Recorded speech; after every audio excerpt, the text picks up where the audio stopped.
Radio Sucesos 101.7 FM presenta su noticiero Sucesos, un periodismo libre para una democracia plena. Los hechos y las opiniones de los sucesos que marcan nuestro tiempo.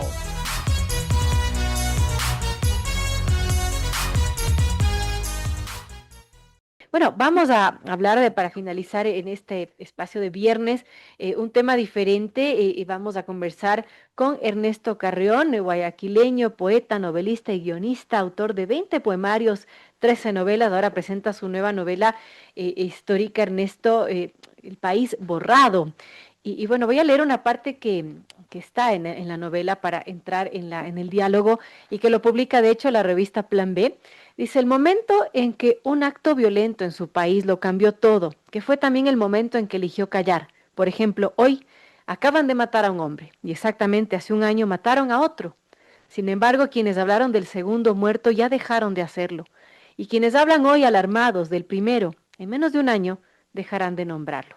No sé qué tiene la gente de este país que cuando asesinan a alguien, en lugar de aferrarse a la justicia, a la búsqueda de la justicia o al esclarecimiento de los hechos, experimenta una especie de cimbrón que conduce al silencio, a la complicidad de un silencio general, casi como que si existiera un acuerdo tácito de que quien cae asesinado en estas tierras lo hace bajo su propio riesgo y no merece ya nada de nuestra parte.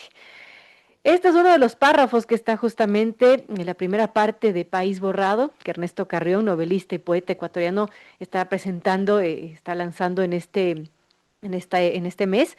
Su nueva novela será publicada por Seix Barral, el Planeta Colombia. Tiene 288 páginas y empezará ya a circular en el Ecuador y en Colombia. La presentación en Ecuador será en agosto de la mano de Joaquín Hernández y Sonia Manzano. Una ficción histórica que agita las capas de la memoria del Ecuador y dice el editorial sobre esta novela, se trata de cómo un hombre en la búsqueda de un ser querido que desapareció sin rastro se sumerge en los escombros que yacen bajo los secretos del poder. Lo que empieza como un íntimo ajuste de cuentas pronto se convierte en un descenso colectivo hacia donde la nación no se quiere mirar. Magnicidios no resueltos y violencia histórica según los editores, algo que tranquilamente podemos trasladarlo a cualquier país de Latinoamérica, incluido el nuestro. Ernesto, gracias por acompañarnos, bienvenido. Y bueno, Gracias cuéntanos a ti por la sobre invitación, la nueva Melanie. novela, qué podemos esperar de ella y que me imagino pues pronto estará en las librerías de nuestro país. Sí, bueno, esta novela la escribí evidentemente cuando Ecuador se reveló como un país súper violento, ¿no? Ese momento en el que el ecuatoriano se olvida de ciertos actos violentos que lo marcan para siempre, creo que a mí, yo tengo un par que me marcaron, ¿no? Uno es la muerte de mi padre, que pasó en el 2014. Pero otra fue en el 2022, el 14 de febrero, cuando aparecieron los primeros colgados en un puente en Durán, ¿no? Que fue como la primera vez en la que el país se dio cuenta que estábamos inmersos en una historia de narcotráfico, etcétera, ¿no? Ahora, eso es como un momento importante, pero la novela lo que trata de decir es, siempre nos han comparado a nosotros, a este país, con un país que no pasó nada, ¿no? O sea, nos hacen pensar que las dictaduras de Argentina, las dictaduras de Chile, la violencia política en Colombia, ¿no? La violencia del narco en México son verdaderamente problemas, pero que Ecuador siempre había sido un país de paz, ¿no? Entonces, lo que propone la novela es que esto nunca fue así. O sea, realmente el ecuatoriano tiene esa amnesia, pero es una amnesia a la que recurre voluntariamente, ¿no? Para no indagarse, para no tener miedo y seguir viviendo de alguna forma, ¿no? Entonces, esta es una novela negra. Los personajes se indagan sobre los magnicidios desde el magnicidio de García Moreno, ¿no? Y la novela avanza hasta el 2006, hasta el de Hurtado, ¿no? Entonces pasa también por Jaime Roldós, pasan por las muertes del 2 y 3 de junio del 59. O sea, son momentos de violencia política en el país que de alguna forma marcaron nuestra historia, pero que de alguna manera nos han enseñado a borrarla. O sea, ¿cómo se borra la historia de un país? Lo que propone uno de los personajes, un periodista, es que se borra precisamente sin mostrar, en el caso de los magnicidios, al asesino intelectual. O sea, desde García Moreno, ¿no verdad? Que sabemos que lo matan, pero evidentemente en la esquina matan a Rayo, nunca se va a saber quién es el asesino intelectual. Pasamos por Abdón Calderón Muñoz, pasamos por Jaime Roldós, perdón, ya, y nos enseñaron a vivir en un país en el que nunca se llega al asesino intelectual, ¿no? Y de esa manera se borran estos episodios, se borran y seguimos adelante y pensamos que no ha ocurrido nada o que no hay nada realmente violento en este país, que no hay nada malo. Y eso lo que hace es que vuelva a repetirse la historia, vuelvan a Y pasar Ernesto, magnicidios. ¿qué actual es esto? Porque me viene a la memoria el asesinato de Fernando Villavicencio, por ejemplo, y cómo también hasta ahora este crimen está prácticamente impune porque no hay un personaje, un asesino intelectual de él.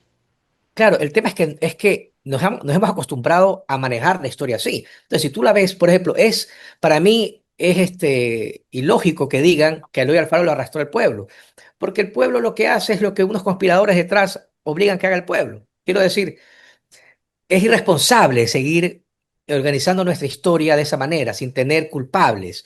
O sea, en el caso de Roldós es igual. O sea, ¿cuántas décadas han pasado para lo que hay son versiones? Lo que hay es ideas, ¿no verdad? Lo que hay en materiales que se publicaron, que han salido, novelas, libros, perdón, etcétera. Siempre hay teorías de conspiración, pero ¿por qué no hay una persona condenada por uno de estos crímenes, ¿no verdad? Entonces, esto se ha seguido repitiendo y se seguirá repitiendo. Claro, el de Villavicencio es el último. Y cada vez que yo veo las noticias que dicen que ya va a aparecer el asesino intelectual, digo, ¿será que finalmente la historia del Ecuador va a empezar a escribirse de verdad? O sea, va a dejar de borrarse, ¿no? Y de ahí esto nos lleva al título que escoge Ernesto Carreón, País Borrado. Claro, está justamente explicando todo lo que nuestra memoria, quiera o no, va borrando, ¿no? Sí, de alguna forma o sea, la historia del Ecuador está marcada por estos momentos graves. Quizás Ecuador es uno de los países que tiene la mayor cantidad de magnicidios, ya, o sea, incluso pensando hasta en la muerte de Pancho Jaime, o sea, pero ¿qué pasa? Realmente es como que pasáramos la página, entráramos a un espacio amnésico, por decirlo así, y continuamos. Como si no, como lo que leíste al principio, como ese fragmento que lo dice precisamente el personaje periodista, ¿no? ¿Por qué nunca reclamamos por el asesino intelectual? ¿Y cuáles son las coincidencias que ocurren en todos estos magnicidios? Ahora, la novela es una novela negra con personajes de ficción y se maneja en 2 décadas. En el 2006, que está a punto de ganar la segunda vuelta del correísmo y quedarse por una década, y en el 86, que es en el momento en que están pasando los escuadrones volantes de Febres Cordero, está la guerrilla Alfaro vive en las calles y está también ocurriendo, está Camargo suelto, ¿no? Ujú. Entonces, que es una década muy convulsa para mí, que evidentemente es la década en que yo era niño y la recuerdo precisamente por todo este miedo que había en la ciudadanía. Y se maneja en esas 2 décadas, porque el personaje principal, que es un fiscal, tiene un caso en el 86 de una mujer que desaparece y que no sabe si se la ha llevado el escuadrón volante o se la ha llevado Camargo o qué ha pasado con ella. Y luego de 20 años regresa a esta historia a él para poder culminarla.